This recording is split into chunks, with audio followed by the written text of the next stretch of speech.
Hello. जैसे कि मैंने आपको बोला ही था कि अगर आप हमें कमेंट करके या हमें डीएम करोगे कि आपको कोई पर्टिकुलर रीडिंग की वीडियो चाहिए, तो मैं आपके लिए वो रीडिंग की वीडियो लेकर हाजिर हो जाऊंगी।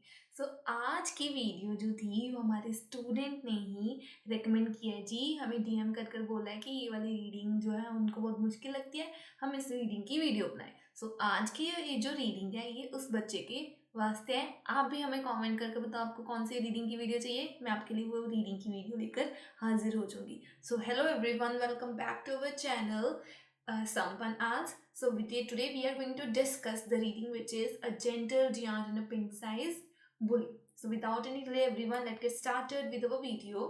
हमारे पास जो फर्स्ट क्वेश्चन कैटेगरी थी उसमें हमने बस ऑप्शंस को चूज करना था। हमें बहुत सारी करेक्टरिस्टिक्स गिवन थी, दो पर्टिकुलर जो हमारे पास टाइप्स ऑफ डॉग्स थे उनके ऊपर हमें ऑलरेडी गिवन थी। वो थे G Irish wolfhound and west highland white terrier. हमने बताना था कि इनका टेम्परामेंट क्या है और हमें क्या क्या चीज़ों का ध्यान रखना है जब ये ट्रेनिंग करते हैं। फर्स्ट थ्री क्वेश्चंस में आयरिश वॉलफाउंड में एवरीवन, अभी इसके आंसर्स हमें क्या मिल रहे हैं? इसके आंसर्स एवरीवन हमें मिल रहे हैं which are that is option C. Option C के बाद option C is reacts well to training once training has commenced at an early stage in life, कि अगर तो हमने जल्दी जल्दी ट्रेनिंग स्टार्ट कर दी तो बहुत अच्छे तरीके से ये परफॉर्म करता है। नेक्स्ट हमारे पास आंसर आ रहा था which is H, a typically sedate and unexcitable temperament, कि चुप चुप करके बैठा रहता है, एक्साइटेड बिल्कुल नहीं होता है। Then is option J which is success of late start training may be hindered by the animal's hunting instinct, कि अगर हम इसको लेट सिखाना स्टार्ट करेंगे तो मे बी ये हंटिंग की तरफ मूव कर जाए। सो आयरिश वॉलफाउंड को हमने सबसे पहले फाइंड आउट करना था। एवरीवन, आयरिश वॉलफाउंड की हमें बात होनी स्टार्ट हो गई थी जी पैराग्राफ नंबर 2 में। यहाँ पर एवरीवन हमें गिवन था, क्या गिवन था जी? फर्स्टली वॉलफाउंड, वॉलफाउंड हो गया Irish wolfhound is above average intelligence, उसके पास इंटेलिजेंस बहुत है।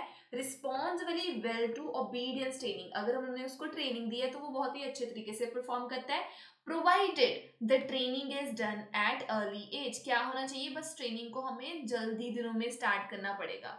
Otherwise animal's strong prey drive may hinder the development in this area, लेकिन अगर तो हमने लेट स्टार्ट किया है तो जो उसने प्रे करनी है, जो उसने हंटिंग करनी है, तो उसकी हंटिंग वाली चीज जो है वो स्टॉप कर सकती है, उसको रोक सकती है इस एरिया में। यहाँ से एवरीवन हमें मिले, हमें फर्स्ट एंड सेकंड जो आंसर्स थे वो। Secondly he is very good natured, उसका नेचर बहुत अच्छा है। Despite hound reputation is fierce, उसको बोलते हैं कि बहुत खूंखार है।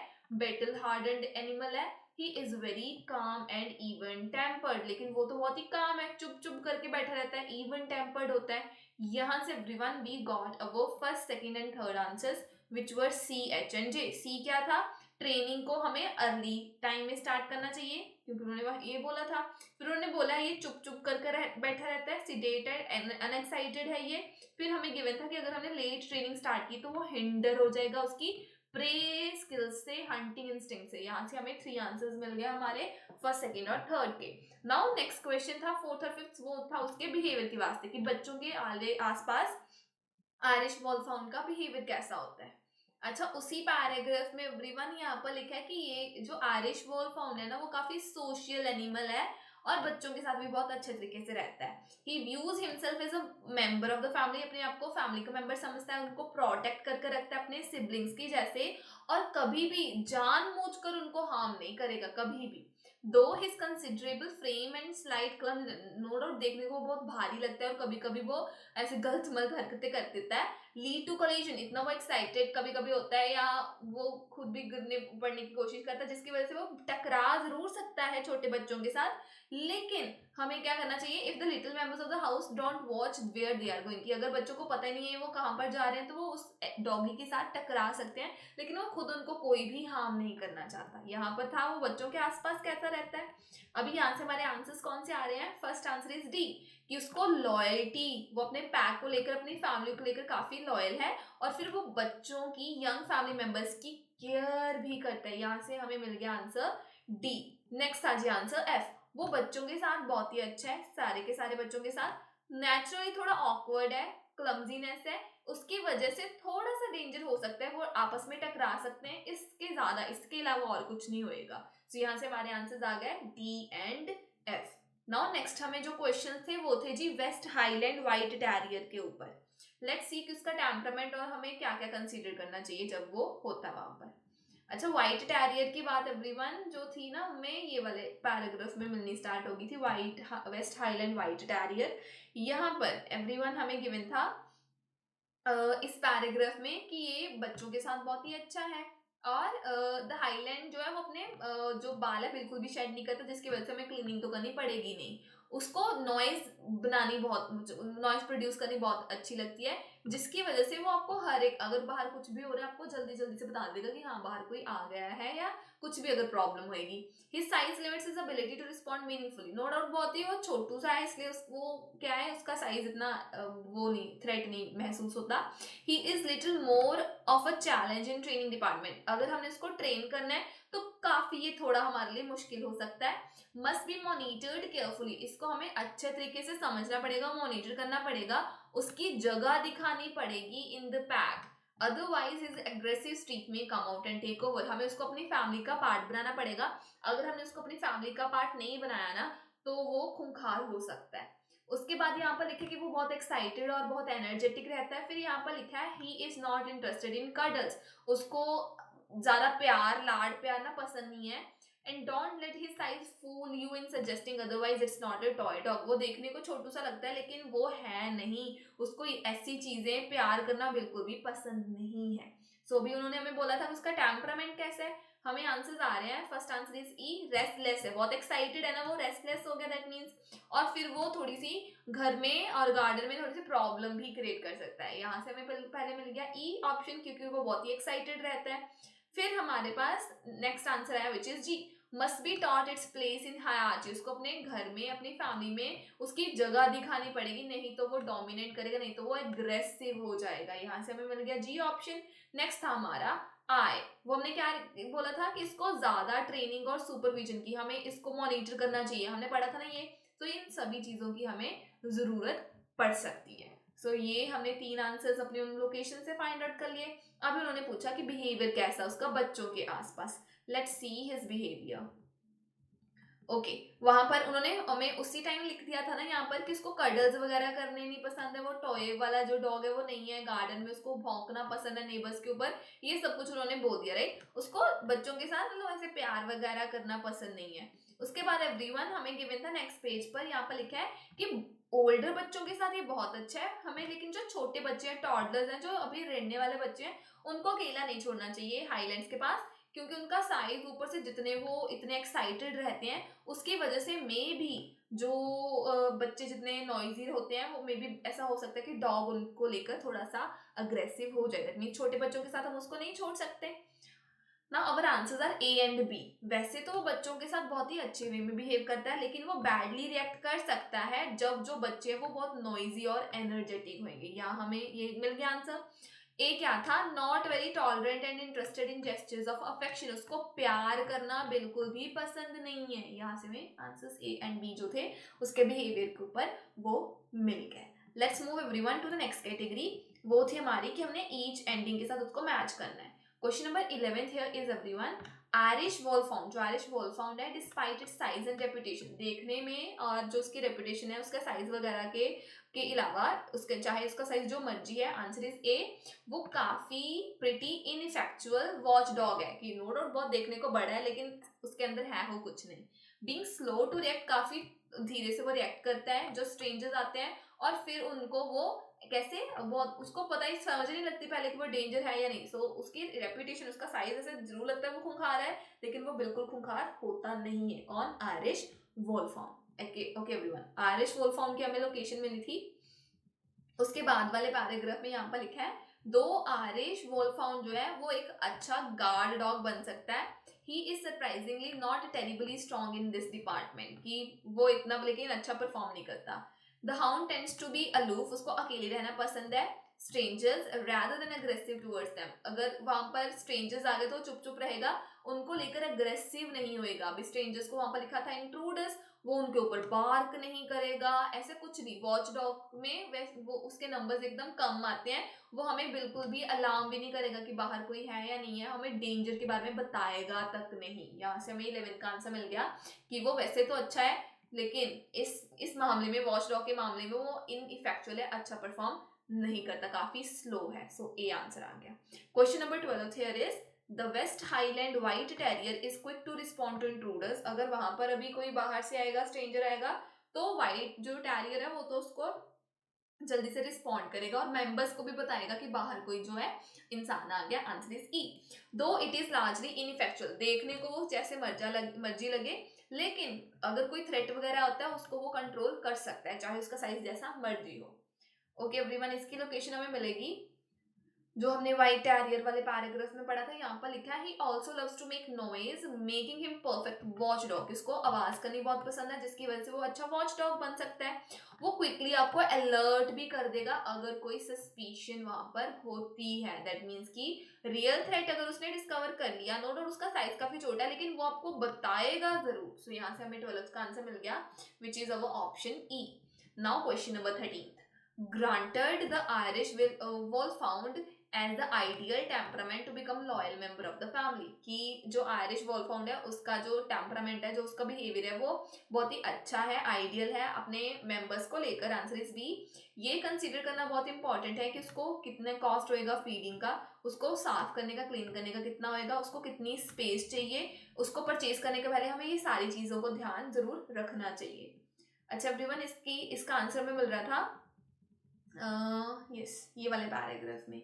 He is a very needy pet, उसकी बहुत जरूरतें हैं, उसको बैकयार्ड चाहिए जहाँ पर वो वहां पर रह सके, उसको इजिली हाउस ट्रेनिंग भी परफॉर्म करनी पड़ेगी। It is simple not fair to keep the dog of his size cooped up inside all day. और इतने बड़े डॉग को हम हमेशा सिर्फ घर पर भी नहीं रख सकते ना। हिज एपेटाइट इज ह्यूज, उसका खाना भी बहुत है, भूख भी बहुत है, और उसकी बहुत सारी हमें और भी चीजों का ध्यान रखना पड़ता है बिफोर बाइंग द वॉल्फ कि आपको ये देखना पड़ेगा कि क्या आप इसको अफोर्ड कर सकते हैं, नहीं, क्या ये आपका है या नहीं है। आपको उसको रेगुलर एक्सरसाइज वगैरह करनी पड़ेगी, उसका वेट वगैरह देखना पड़ेगा। सो ये सारी चीजों का आपको ख्याल रखना पड़ेगा उसको बाय करने से पहले। यहाँ से एवरीवन 13 का आंसर हमें मिल गया, which is option B. Let's move to the second passage now. The scarlet pimpernel of the Vatican. Okay, so first category हमारे पास थी MCQs. Question 14 here is O Flaherty went to Rome. O Flaherty Rome गया, क्यों गया था? Under the instruction of the religious organisation of which he was a part. एक religious organisation का वो पार्ट था, उसके कहने पर वो रोम चला गया था। ओ फ्लैटी का नेम एवरीवन हमें फर्स्ट लाइन में मिला था, और रोम जाने की बात हुई थी जी नीचे से फोर्थ लाइन में, पोस्टेड टू रोम। ठीक है, यहाँ पर एवरीवन हमें गिवन है जी। So he applied to Mungret college in Limerick and was accepted into the seminary there. की सेमिनरी की तरह, मतलब जो वो प्रीस की स्टडी करने के वास्ते उसको एक्सेप्ट कर लिया गया। ही वाज पोस्टेड टू रोम। फिर उसकी पोस्टिंग कहाँ पर होगी? उसकी पोस्टिंग होगी जी रोम में। दैट मीन्स कि वो क्या था, वो प्रीस्टहुड का काम करता था। जो भी उसके उस ऑर्गेनाइजेशन के मेंबर्स थे, उन्होंने उसको पोस्ट कर दिया था रोम में। कैसे? एज अ यंग सेमिनेरियन, उसको यंग सेमिनेरियन की तरह उन्होंने पोस्ट कर दिया था। दैट मीन्स कि वो वहीं पर जाएगा, वहीं पर ही अपनी स्टडी जो है कंप्लीट करेगा। ओके, सो हमारे पास चार ऑप्शन थी। ऑप्शन ए था कि उसके पर्सनल रीजन थे, पर्सनल रीजन उसके हैं ही नहीं थे क्योंकि उसको तो पोस्ट किया गया था। Option B, after completing his studies, उसने तो अपनी स्टडीज ही वहां पर जाकर कंप्लीट की, सो ये तो है ही नहीं। Option C, at the same time as Mussolini went, Mussolini को उस टाइम पावर मिली थी, वो उस टाइम गया नहीं था, सो ऑप्शन सी नहीं आ सकती। ऑप्शन डी हमारा आंसर है, क्यों? क्योंकि रिलीजियस ऑर्गेनाइजेशन का वो भी प्रीस्टहुड स्टडी करने गया था, सो उनका ही वो पार्ट था और उसको पोस्ट किया गया था, उसको इंस्ट्रक्शन मिली थी। सो यहाँ से हमारा आंसर आ गया 14 का, which is D. Now question number 15। O Flaherty's golfing talents, उसके गोल्फिंग टैलेंट के ऊपर क्वेश्चन है। Answer is A, were exploited by him, उसने अपने गोल्फ के टैलेंट को बहुत ज्यादा यूज किया एज अ मीन, ऐसे एक तरीके की वजह से, ताकि वो नए नए और जो इंपॉर्टेंट बंदे हैं उनको मिल सके और उनको इन्फ्लुएंस कर सके। इंपॉर्टेंट बंदे मतलब बहुत ही बड़े बड़े बंदे, बहुत ही बड़े बड़े शख्स। सो सेकेंड पैराग्राफ में ना उसके गोल्फिंग स्किल्स की बात हुई थी, गोल्फिंग टैलेंट की बात हुई थी। यहाँ पर लिखा था कि उसके गोल्फिंग टैलेंट को भी नोट किया गया। उसने बहुत सारे हाई प्रोफाइल कनेक्शंस बनाए थे, बहुत ही बड़े बड़े बंदों के साथ उसकी बहनी उठनी हो गई थी इटली में। और पूरे पूरे गोल्फ वर्ल्ड में उसके चर्चे होने स्टार्ट हो गए थे। जैसे जो पुराना किंग था, एक्स किंग था अल्फोंसो स्पेन का, उसके वो भी उसको बहुत पसंद करने लग पड़ा था। सो सभी जो थे इसको उसको उसके गोल्फिंग टैलेंट को लेकर बहुत ही ज्यादा इम्प्रेस हो गए थे। दैट मीन्स कि जो बड़े बड़े बंदे थे सारे उससे इम्प्रेस थे, सारे उससे इन्फ्लुएंस थे। उसने अपने टैलेंट को शो कर उन सभी को अपने झांसे में फंसा लिया था। सो यहाँ से आंसर आ गया कि उसने अपने टैलेंट को एक्सप्लॉइट किया ताकि वो बहुत इंपॉर्टेंट इंपॉर्टेंट बंदों को इन्फ्लुएंस कर सके और उनको मिल सके। Now question number 16, When it came to Nazi ideology, जब नाजी की आइडियोलॉजी की बात आती है तो ओ फ्लैटी का बिलीफ क्या होता है? Answer is B, were influenced by the conclusion he had drawn from socializing with certain groups of people in the past।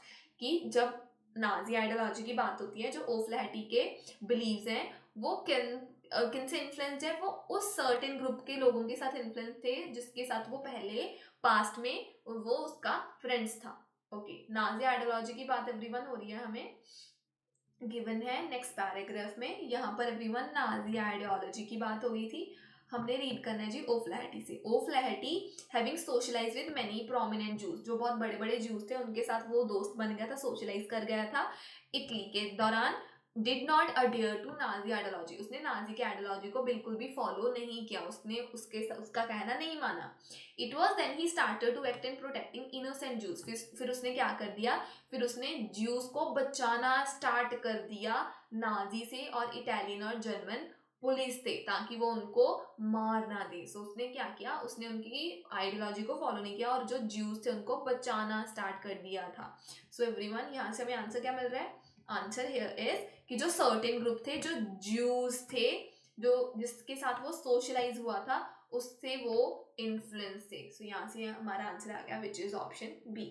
Now question 17 to 18 हमारे पास क्वेश्चन है जी, वेयर डिड, कहाँ पर O Flaherty conceal the people he had taken into his care, जिन लोगों की वो देखभाल कर रहा था ओ फ्लैटी ने उनको कहाँ पर छुपाया? Answers are C and D. In the place where he officially lived at the time, जहां पर भी वो रहता था उन्होंने वहीं पर उसको छुपाया। Option D, in the रेजिडेंसीज of certain religious group, बहुत सारे रिलीजियस जो ग्रुप्स थे उनके घर पर, रेजिडेंसीज पर उन्होंने उसको छुपाया था। ओके एवरीवन, इसकी लोकेशन हमें मिल रही है लास्ट थर्ड पैराग्राफ में फर्स्ट पेज पर। यहाँ पर लिखा है O Flaherty used his old college, उसने अपने कॉलेज को यूज किया। Indeed his own official residence, उसने अपने खुद के घर को भी यूज किया हाइडिंग प्लेस के कारण। सो यहाँ पर पहले हमें मिल गया कि उसने अपने खुद के घर को यूज किया वो ताकि वो प्रोटेक्ट कर सके।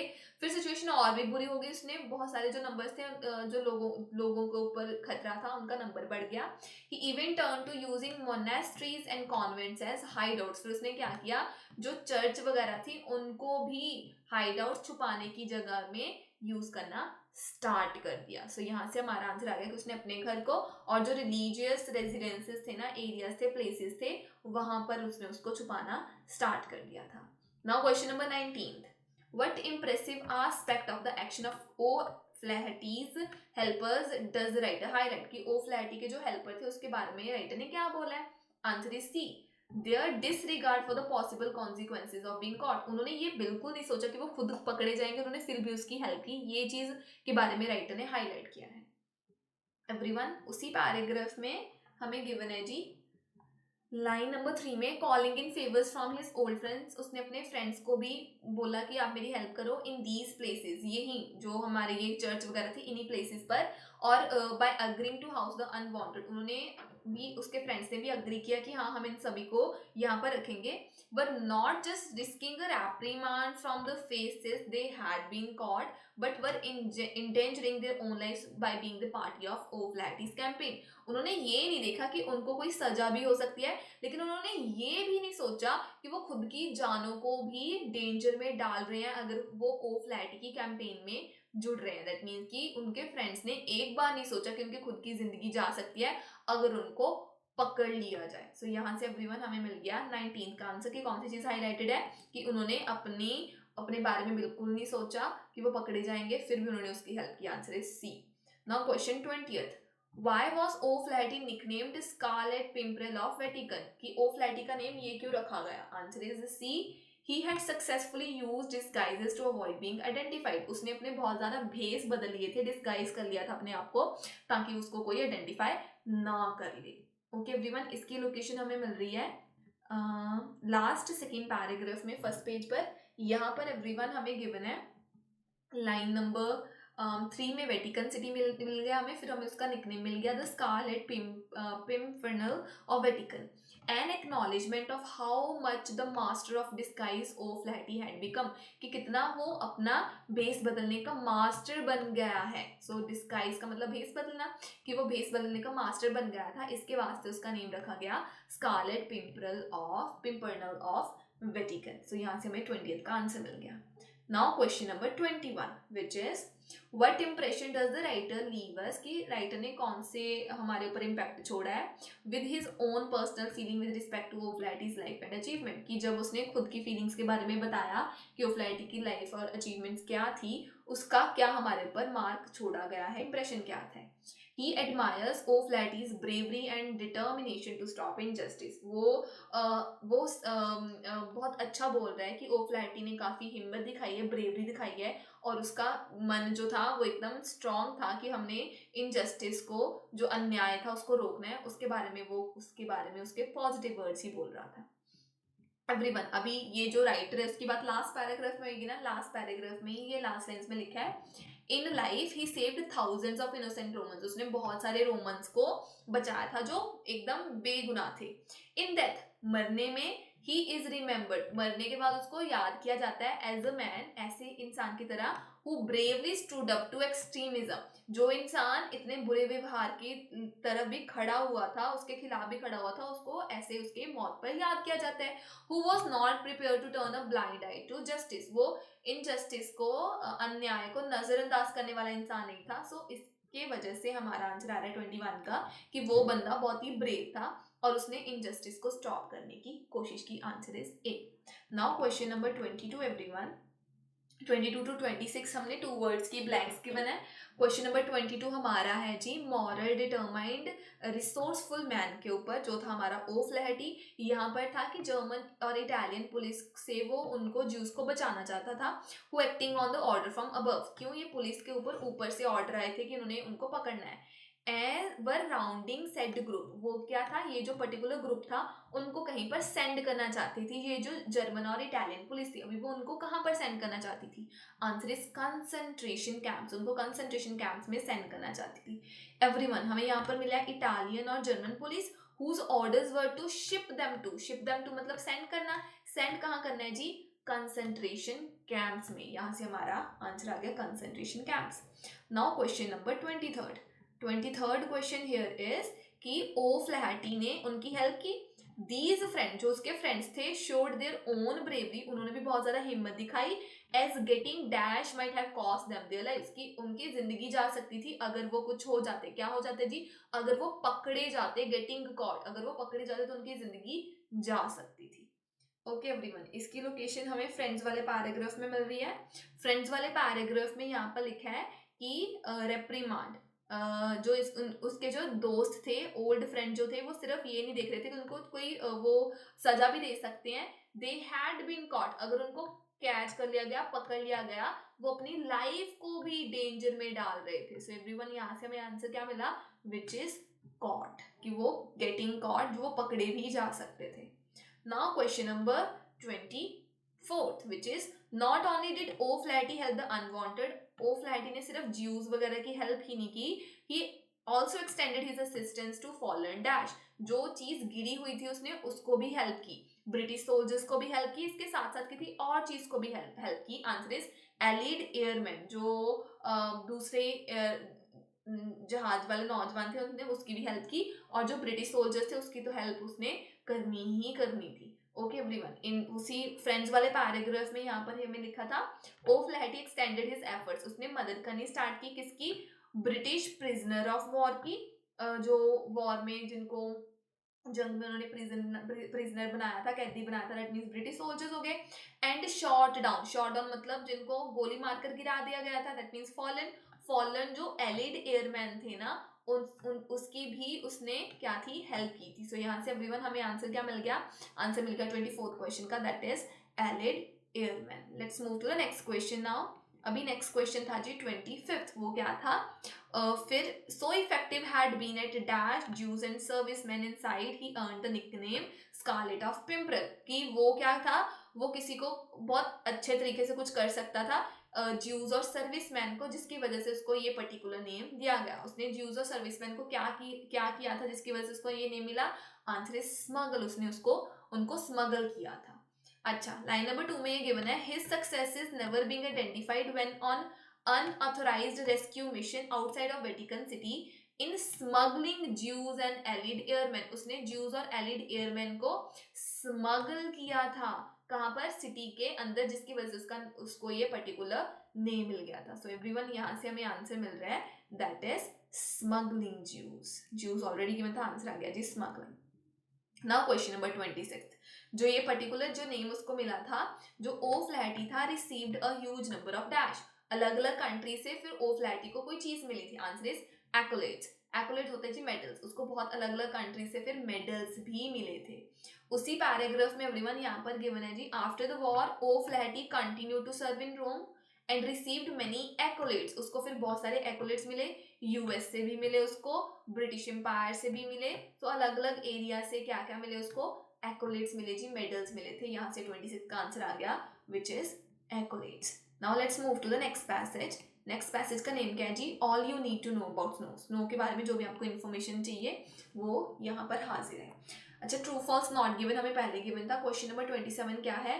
When a warm front from extra tropical cyclone meets the cold front. जब जो वार्म वाला एरिया होता है ना एक साइक्लोन का, भूबंडर का, जब वो कोल्ड एरिया को मिलता है, मीट करता है जी, snow is more likely to occur. तब स्नो होती है poleward side of the weather system. तो जो पोल वाला एरिया ना, उस साइड पर जो स्नो है वो बनती है। आंसर इज ट्रू, ये तो है।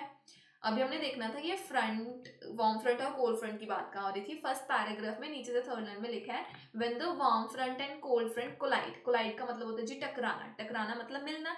जब वार्म फ्रंट और कोल्ड फ्रंट दोनों मिलते हैं, snow can result in poleward side. तब स्नो कब कहाँ पर बनती है जी? पोल वाली साइड में बनती है। यहां से हमारा आंसर आ गया, that is true. Now question number 28 which is lake effect snow is aptly name. जो लेक इफेक्ट स्नो है उसका नेम बहुत अच्छे तरीके से रखा गया है। क्यों? क्योंकि जो ये वेदर फिनोमेना है ना, ये हमें सिर्फ और सिर्फ लेक्स में दिखने को मिलता है। क्योंकि ये सिर्फ लेक्स में पाया जाता है, तो इसका नाम बहुत सही रखा गया है। आंसर इज फॉल्स, ऐसा बिल्कुल भी नहीं है। क्यों नहीं है ये? लेक इफेक्ट स्नो हमें नेक्स्ट पैराग्राफ में मिला। उन्होंने बोला, although the name suggest a particular correspondence of this type of precipitation to lake features, कि नो डाउट लोगों को लगेगा कि ये सिर्फ लेक के साथ ही इसकी कॉरेस्पॉन्डेंस है, इसका रिलेशन है। In fact all narrow bands of water में जनरेटेड, लेकिन कोई भी छोटे छोटे जो जितने भी पानी के हमारे पास सरोपे हैं, जो सोर्सेज हैं, वो सारे के सारे ये लेक इफेक्ट को दिखा सकते हैं। दैट मींस ये सिर्फ और सिर्फ लेक तक सीमित नहीं है। क्वेश्चन में लिखा था ओनली लेक, सिर्फ और सिर्फ लेक में होता है। Answer from there is false. Now question number 29, जो बहुत ज्यादा हैवी स्नोफॉल होती है ना, वो उस साइड में होगी माउंटेन के जहां पर बहुत ज्यादा विंड्स चलती हैं। सो जहां पर तेज विंड है माउंटेन में, वहां पर सबसे ज्यादा स्नोफॉल होगी। आंसर इज ट्रू, ऐसा तो है। उसी पैराग्राफ में एवरीवन हमें गिवन है जी, नीचे से फोर्थ लाइन में mountainous areas. Mountainous areas are prone to experiencing heavy snowfall. के माउंटेनियस एरियाज में सबसे ज्यादा हैवी स्नोफॉल होगी। क्यों? अकमलेशन, बहुत ज्यादा जो स्नो इकट्ठी हो जाती है वो कहां पर होगी? Typically occur on the windward side of the mountain. जो माउंटेन की तरफ ज्यादा विंड चल रही है ना, विंडवर्ड साइड जो है, वहां पर ज्यादा स्नोफॉल देखने को मिलेगी। सो यहाँ से हमारा आंसर आ गया, which is true. Now question number 30th.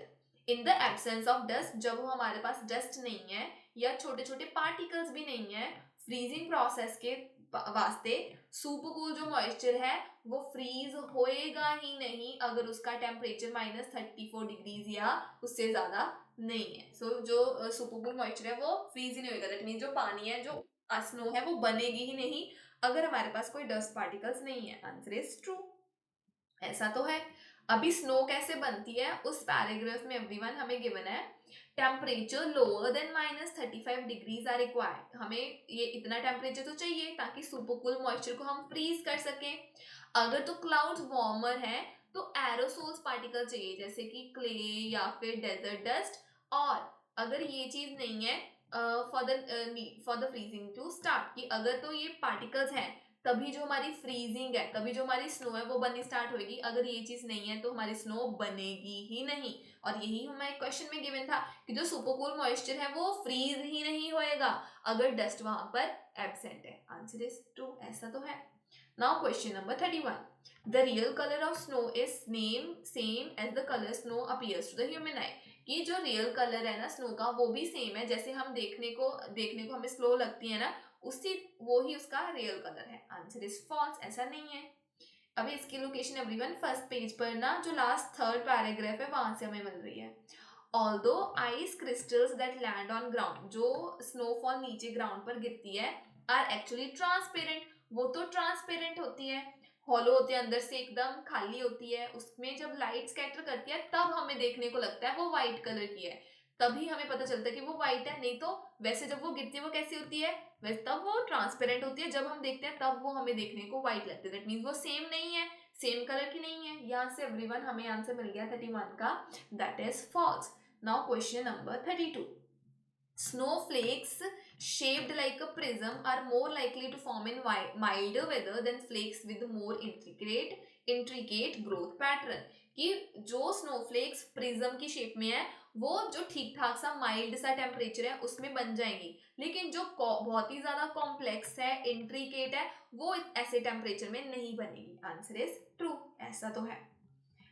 Everyone, जो स्नोफ्लेक वाला पैराग्राफ है ना वहां पर अगर आप रीड करो, वहां पर गिवन है हमें पहले 0 से 3 डिग्री सेल्सियस तक गिवन था कि ये जो इसमें क्या होते हैं जी, थिन और फ्लैट जो क्रिस्टल्स है वो बनते हैं। -3 से 8 में जो सेंटर वाला, अभी 0 से 3 हो गया हमारा थोड़ा सा वार्म टेम्परेचर, देन -3 से 8 हो गया थोड़ा सा कोल्ड टेम्परेचर, उसमें नीडल्स और प्रिज्म जैसे जो शेप्स हैं वो बनती हैं। फिर उन्होंने बोला कि 22 डिग्री से नीचे का जो टेम्परेचर है उसमें बनते हैं जी कॉम्प्लेक्स वाले जो हमारे स्नोफ्लेक्स है वो, दैट मीन्स वार्म टेम्परेचर में बने फ्लैट, फिर जो सेंटर में मिडिल सा जो था माइल्ड जो टेम्परेचर था उसमें बने ये प्रिज्म वाले, और एक्सट्रीम कोल्ड टेम्परेचर में बने कॉम्प्लेक्स वाले। क्वेश्चन में भी ये गिवन था कि जो माइल्ड टेम्परेचर है उसमें प्रिज्म वाली शेप आती है। आंसर इज ट्रू, क्योंकि वो शेप आती थी। Now question number 33, the thin flat crystals created at the temperature below 0 and -3 degree Celsius are more voluminous, वो बोलते हैं जो थिन फ्लैट क्रिस्टल्स हैं जो 0 और -3 डिग्री के बीच में बनते हैं ना वो ज्यादा वॉल्यूम के होते हैं। एवरीवन, वॉल्यूम की बात ही नहीं हुई थी वहां पर, सिर्फ एक लाइन गिवन थी हमें 0 से -3 डिग्री सेल्सियस की, और वो ये थी कि 0 से लेकर -3 डिग्री सेल्सियस में क्या होते हैं जी, फ्लैट क्रिस्टल्स बनते हैं। यहाँ पर मेंशन ही नहीं है कि वो वॉल्यूमिनस ज्यादा होते हैं या कम होते हैं, इसलिए इसका आंसर आ रहा है जी not given. Now question number 34 to 37, उसमें क्या है 3 वर्ड्स हमने चूज करने हैं। यहाँ पर लिखा है कि जो स्नोफॉल है ना वो बहुत ही अनकॉमन सा फीचर है यूनाइटेड किंगडम की विंटर्स में, बहुत ही रेयर है, बहुत ही कम है कि हम देखें स्नोफॉल को अकमलेट होते, बहुत ही सिग्निफिकेंट सिग्निफिकेंट क्वांटिटीज को, बहुत ज्यादा मात्रा में अगर स्नोफॉल को हमने देखना है तो वो बहुत ही रेयर है, ऐसा होता ही नहीं है। एवरीवन, यूनाइटेड किंगडम की बात हमारी स्टार्ट हुई थी जी ब्रिटिश आल से, वहां पर लिखा है यूके में स्नोफॉल तो होती है बट क्वांटिटीज आर स्मॉल, लेकिन बहुत ही कम क्वांटिटी में, कम मात्रा में होती है, और ये बहुत ही रेयर है, ये बहुत ही सेल्डम है कि वो बहुत ही लॉन्ग हो, दैट मीन्स सिग्निफिकेंट की बात होगी, रेयरली की बात होगी। रेयरली हमें ज्यादा क्या देखने को मिलती है जी, क्वांटिटी। सो यहाँ से 34 का आंसर आ रहा है which is quantities. Now question number next which is 35, 3 consecutive winters have failed, 3 लगातार जो winters थी वो फेल हो गई थी to follow the dash towards mild weather, की जो माइल्ड और जो वेट वेदर है उसकी कोई चीज को फॉलो करने में ये चीज फेल हो गई थी। आंसर इज ट्रेंड, इस ट्रेंड को फॉलो करने में वो फेल हो गई थी। क्यों? उसके बाद ही लिखा है in recent years a trend toward milder and waiter winter, अभी माइल्डर और वेटर विंटर की बात हुई थी लेकिन उसको लेकर क्या था, एक ट्रेंड था। सो यहाँ से एवरीवन हमारा आंसर आ रहा है which is a trend. Now question number 36, that is कि चाहे कोई भी लोकेशन हो, चाहे कोई भी लैटिट्यूड हो, British Isles does not suffer from, जो ब्रिटिश आइल्स है वहां पर कोई चीज नहीं होती, does not suffer from dash on account of influence of gulf stream, gulf stream की वजह से वहां पर कुछ नहीं होता। क्या नहीं होता जी? बहुत ही कोल्ड विंटर या बहुत ही सवेयर विंटर वेदर वहां पर नहीं होता है ब्रिटिश आइल्स में। अभी ब्रिटिश आइल्स की बात कहाँ हो रही थी? उसी पैराग्राफ में एवरीवन आपको मिलेगा जी, ब्रिटिश आइल्स चाहे उसका लैटिट्यूड जो मर्जी है, British Isles should see far from prolonged cold weather, कि वो बहुत ही दूर है, दैट मीन्स वहां पर नहीं होता। क्या नहीं होता जी? बहुत ज्यादा कोल्ड वेदर जो वहां पर है वो नहीं होता। यहाँ से आपको आंसर मिल सकता है, that is cold weather. Even आप यहाँ से भी लगा सकते हो, Britain's winter are typically not very severe, कि ब्रिटेन की जो विंटर है वो इतनी भी खूंखार नहीं होती। सो यहाँ से आप आंसर लगा सकते हो स्वेयर विंटर्स, जो भी आपको अच्छा लगे। Now question number 37 which is should next winters be another usually cold one, आपको क्या लगता है जो आने वाला विंटर है वो भी ठंडा होएगा? This may be indicative of the fact that a dash is under way, may be ये चीज आपको शो कर सकती है कि कोई चीज होने वाली है, अंडर वे है। क्या अंडर वे है जी? Climate change, climate change under way है। कैसे? लास्ट पैराग्राफ में एवरीवन आपको मिला है, यहाँ पर लिखा है प्रिडिक्शन की बात की है, प्रिडिक्शन मतलब फ्यूचर की बात हो रही है। फिर उन्होंने बोला this would point to Isles undergoing, जो चीज अभी हो रही है, अंडर गोइंग मतलब अंडर वे है। क्या है? सटल वहां पर क्लाइमेट चेंज जो है वो होने वाला है। अंडर गोइंग है, वहां पर अंडर गोइंग वर्ड लिखा था, यहाँ पर अंडर वे वर्ड लिखा था। Now last 3 questions everyone. British winters, अभी ब्रिटेन में विंटर्स कैसे होते हैं? सबसे पहले क्वेश्चन नंबर 38 में क्या गिवन था? The precipitation has change Fairlie dramatically, कि जो प्रेसिपिटेशन थी, जो रेनफॉल और जो स्नोफॉल होती थी, वो ये 3 विंटर्स में ना चेंज हो गई है। Which have been the longest dash period of cold winters, ये जो पीरियड था ये कोल्ड विंटर्स का सबसे लॉन्गेस्ट कोई चीज था। Answer is A uninterrupted. Interrupt का मतलब क्या होता है एवरीवन? दखल अंदाजी करना, डिस्टर्ब करना ना। अनइंटरप्टेड मतलब अनडिस्टर्ब, सो ये जो चीज थी ये अनडिस्टर्ब्ड रही थी। ओके, अभी 3 विंटर्स की बात हो रही थी एवरीवन, ये हमें 3 इयर्स गिवन थे, 2010, 2011, 2012 एंड 13। सो ये क्या थे? हमें 3 विंटर्स गिवन थे। यहाँ पर इवन इन्होंने यहाँ पर लिखा है कि ये चीज क्या थी, ये ट्रेंड को फॉलो नहीं कर पाई थी। अभी वो ट्रेंड क्या था?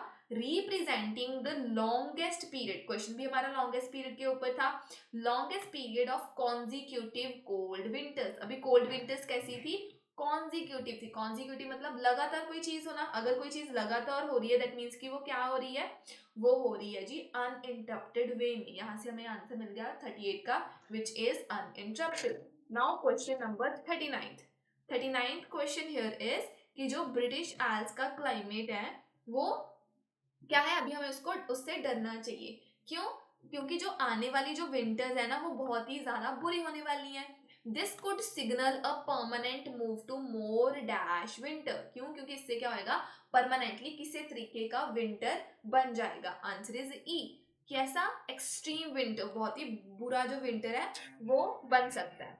ओके एवरीवन, इसकी लोकेशन हमें मिल रही है लास्ट पैराग्राफ में। लास्ट पैराग्राफ में अगर आप मूव करो ना, वहां पर आपको गिवन है जी ब्रिटिश आइल्स, और फ्यूचर की बात भी वहीं पर हुई थी। लास्ट लाइंस में हमें गिवन था प्रिडिक्शंस के बारे में। प्रिडिक्शंस अभी हमारे पास क्या होती हैं जी?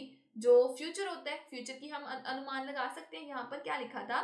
जो आइल्स है उसमें बहुत ज्यादा क्लाइमेट चेंज आ रहा है, एंड रिटर्न, फिर वो वापस आ सकता है to more severe winters in general. वहां पर जो विंटर्स है वो बहुत ही ज्यादा सिवियर, बहुत ही ज्यादा एक्सट्रीम हो जाएंगी।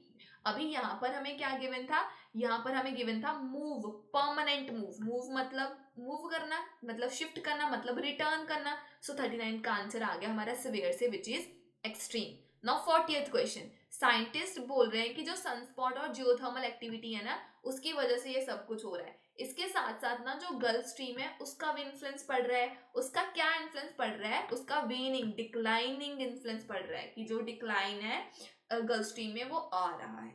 ओके, अभी ये जियोथर्मल एक्टिविटी की बात भी अगेन लास्ट पैराग्राफ में हुई थी। यहाँ पर हमें थर्ड लाइन में गिवन था सनस्पॉट एंड जियोथर्मल एक्टिविटीज, और चेंजेस भी आ रहे हैं। किसमें चेंजेस आ रहे हैं? गल्फ स्ट्रीम की स्ट्रेंथ में, दैट मीन्स उसकी स्ट्रेंथ कम हो रही है। स्ट्रेंथ कम हो रही है that means it is declining. Declining का हमारे पास सिनोनिम क्या गिवन था? That was वेनिंग। सो यहाँ से हमारा आंसर आ गया 40th का, that is वेनिंग। So this is end of your reading explanation everyone. I hope ये वीडियो में आपको सारे के सारे क्वेश्चन जो हैं वो समझ लग गए होंगे। अगर आपको ये वीडियो अच्छी लगी आप इसको लाइक कर दीजिए, चैनल को सब्सक्राइब कर लीजिए और इस वीडियो को ज़्यादा से ज़्यादा शेयर कर दीजिए। Thank you everyone.